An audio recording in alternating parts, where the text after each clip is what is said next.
macabre mystère.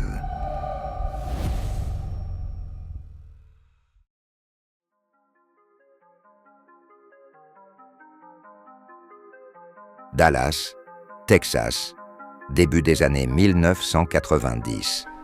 La ville vit au rythme de ses bureaux, de ses quartiers résidentiels tranquilles et de ses rues bordées de boutiques et de cafés. Au même moment, Dallas connaît une effervescence culturelle discrète. Galeries indépendantes, festivals artistiques et expositions alternatives se multiplient, offrant à des artistes marginaux un espace où l'étrangeté n'est pas toujours perçue comme une menace.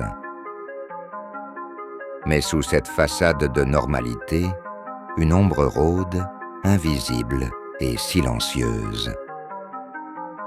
Charles Albright, 46 ans, vit comme un homme discret, solitaire, presque insignifiant.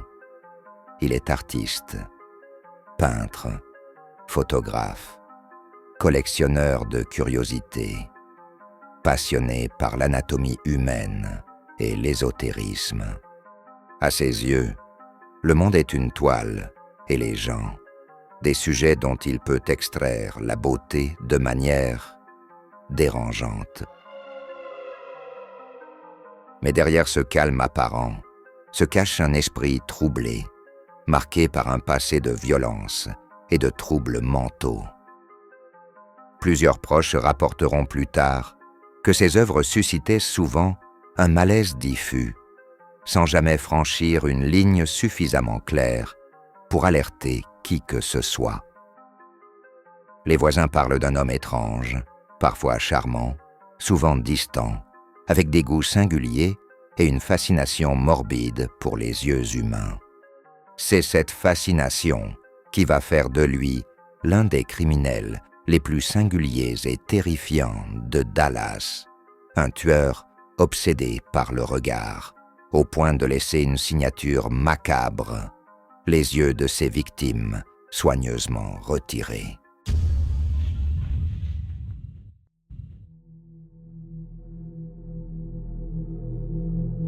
Charles Albright n'était pas un inconnu des services sociaux. Né en 1933, il grandit dans le Missouri dans un environnement familial instable. Son père était violent et alcoolique, sa mère absente ou dépassée. Très jeune, Albright développe des comportements antisociaux, montrant un intérêt particulier pour la manipulation et la violence. Des documents judiciaires confirmeront qu'il avait déjà fait l'objet de signalements pour comportements violents dès l'adolescence, un schéma fréquent dans le parcours de criminels violents étudié par les criminologues. Plus tard, dans les années 1950 et 1960, il commence à accumuler des délits mineurs, parfois violents. Il fréquente brièvement le milieu carcéral, mais chaque incarcération semble nourrir sa colère et sa détresse intérieure. Pourtant, Albright se réinvente dans les années 1980. Il devient artiste, exposant ses peintures et photographies. Ses œuvres sont étranges, obsédées par le corps humain, parfois morbides, souvent troublantes. Dans ses cercles artistiques, il est perçu comme excentrique, mais talentueux. Un homme qui fascine autant qu'il effraie.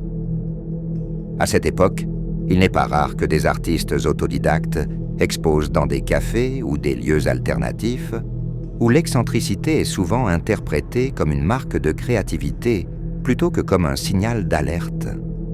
Pour le grand public, il est un voisin discret, pour certains, un peu inquiétant.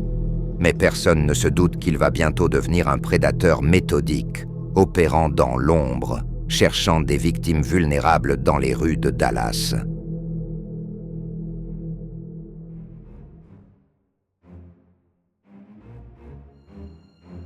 Les cibles d'Albright sont souvent des femmes âgées, seules ou marginalisées, des personnes que personne ne chercherait immédiatement si elles disparaissaient.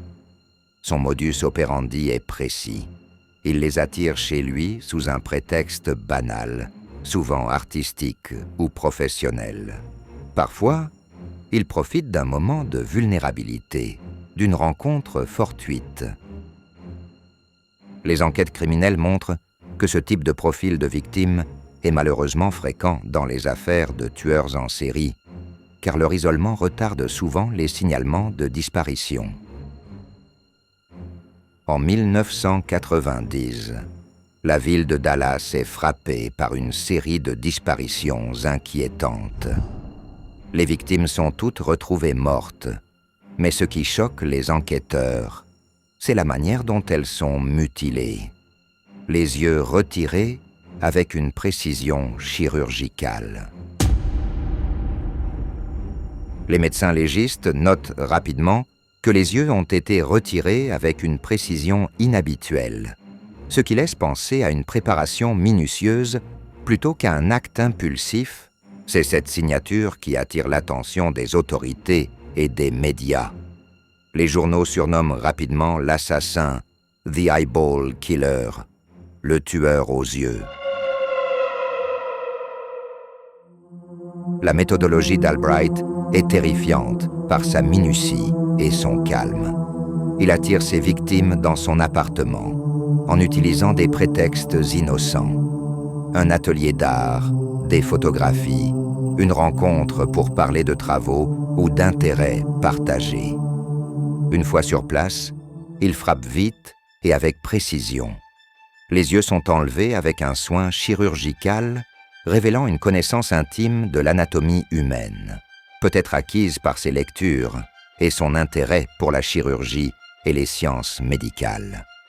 Les corps sont ensuite disposés ou laissés dans un état qui fascine autant qu'il terrifie ceux qui découvrent les scènes. Les enquêteurs décrivent ces scènes de crime comme artistiques et dérangeantes, une combinaison rare de planification, d'intention et de déviance. Albright ne laisse presque jamais de traces immédiates, et sa façade d'homme cultivé et discret lui permet de passer inaperçu pendant des années. Les forces de l'ordre de Dallas, alarmées par le schéma des meurtres, commencent à établir un profil psychologique. Ils recherchent un homme cultivé, méticuleux, avec des obsessions spécifiques et un goût pour l'art et l'anatomie. Dans les années 1990, le profilage criminel connaît un essor important aux États-Unis, notamment sous l'influence des méthodes développées par le FBI dans les décennies précédentes. Pendant ce temps, Albright continue ses activités normales. Il se promène, assiste à des expositions, fréquente les librairies et les cafés. Il ne montre aucun signe extérieur de danger. Pour ses voisins et collègues, il est poli, réservé, un peu étrange, mais inoffensif. Ce contraste entre banalité quotidienne et violence extrême est l'un des éléments qui rendra l'affaire si marquante pour les enquêteurs comme pour le public. Cependant, ses habitudes le trahissent peu à peu. Il aime parler de ses voyages, de ses curiosités anatomiques, et certains détails de ses conversations éveillent les soupçons de ceux qui l'entourent. Une avancée décisive vient grâce aux témoins. Une femme remarque une ressemblance frappante avec une annonce de disparition, et les photographies d'Albright circulent dans la police. Les enquêteurs commencent à relier les disparitions et les mutilations à un seul suspect.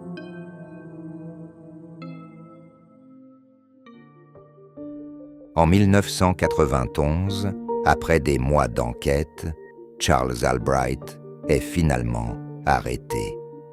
La police découvre dans son appartement des preuves irréfutables, des restes humains, des objets liés aux victimes, des journaux détaillant ses obsessions et ses pensées morbides.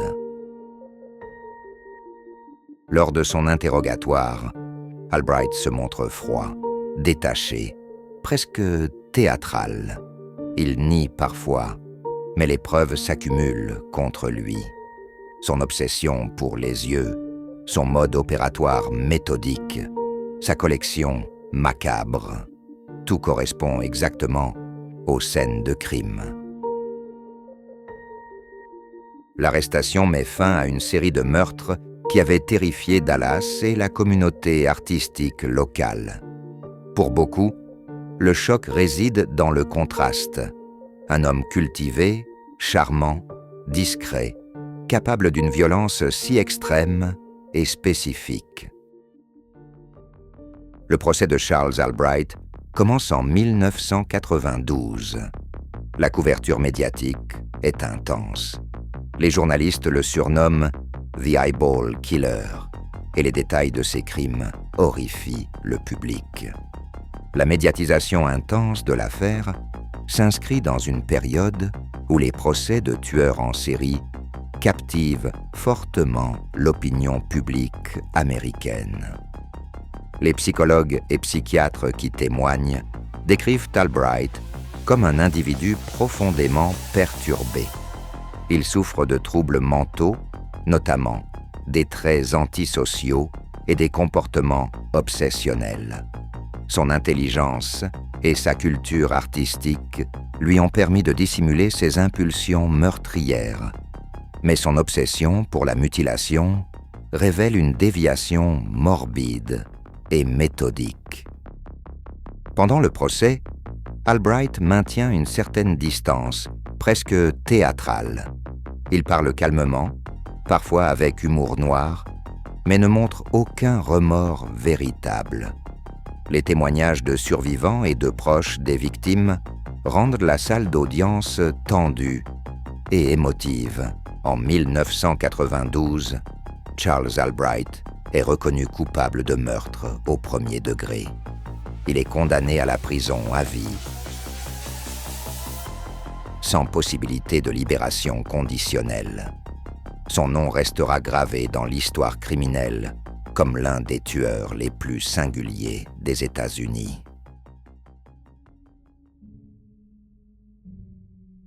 Les experts tentent de comprendre ce qui a motivé Charles Albright. Son obsession pour les yeux n'était pas simplement un caprice macabre, mais une fixation symbolique. Les yeux, fenêtres de l'âme, représentaient pour lui la beauté, le contrôle et l'intimité ultime de ses victimes. Son comportement illustre comment des traumatismes précoces, combinés à des troubles mentaux non traités, peuvent évoluer vers des actes extrêmes lorsqu'ils sont amplifiés par l'obsession et la planification. Les experts soulignent que ce type d'obsession ritualisée est souvent observé chez des individus cherchant à exercer un contrôle total sur leurs victimes. Albright fascinait autant qu'il terrifiait, et son histoire pose des questions sur la limite entre génie artistique et dérangement psychologique, sur la manière dont un individu peut masquer ses déviances derrière une façade respectable. L'affaire Charles Albright a marqué Dallas et le monde criminel. Elle reste un exemple frappant de prédateur méthodique, intelligent et obsédé par un détail particulier, les yeux. Pour les criminologues, son cas est étudié comme une illustration de la dangerosité de certains profils antisociaux combinés à des obsessions spécifiques. Pour le grand public, il incarne l'image d'un serial killer presque impossible à détecter, capable de séduction, de charme et de froideur meurtrière. Aujourd'hui encore, les archives, les articles et les documentaires sur Charles Albright continuent de fasciner. Son obsession morbide, sa précision et son apparente normalité font de lui une figure unique, presque mythique, dans l'histoire des tueurs en série américains. L'affaire Albright est encore étudiée aujourd'hui dans certaines formations en criminologie comme exemple de tueurs à signature extrêmement spécifique.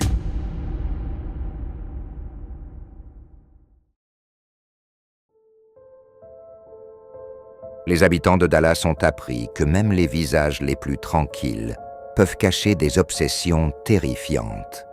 que la normalité apparente n'est pas toujours synonyme de sécurité. Et quelque part, derrière chaque regard, la question demeure. Jusqu'où peut aller la fascination humaine pour ce qui est interdit? Pour les criminologues, pour les amateurs de true crime et pour tous ceux qui cherchent à comprendre la nature humaine, l'affaire Albright reste un avertissement. Le mal peut se cacher derrière chaque regard. Merci d'avoir écouté cet épisode jusqu'à la fin. J'espère qu'il vous a plu. N'oubliez pas de vous abonner, laisser un avis et un petit commentaire. Ça me fait toujours plaisir et cela aide beaucoup le podcast. Quant à moi, je vous retrouve la semaine prochaine pour un nouvel épisode dans Macabre Mystère.